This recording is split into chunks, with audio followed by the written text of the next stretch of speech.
Hello guys, আজকে আমি আপনাদের সাথে শেয়ার করব রেস্টুরেন্টে কি করে মিষ্টি তৈরি করা হয়। সো এই ভিডিওটি অনেক আগের, তাই আপনাদের সাথে শেয়ার করা হয় নাই। সো আজকে আমি আপনাদের সাথে শেয়ার করব। ইনি হচ্ছেন কি আমাদের শেফ মামু, আমার মামা।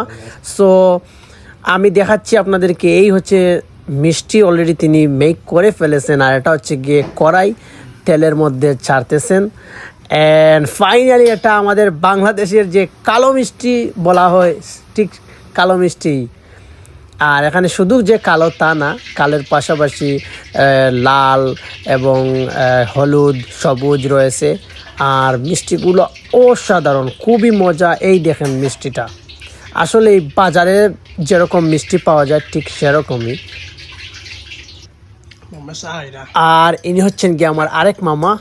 সো আপনারা যে বা যারা ভিডিওটি দেখতেছেন, বেশি বেশি করে লাইক কমেন্ট শেয়ার করবেন। ধন্যবাদ, আল্লাহ হাফিজ।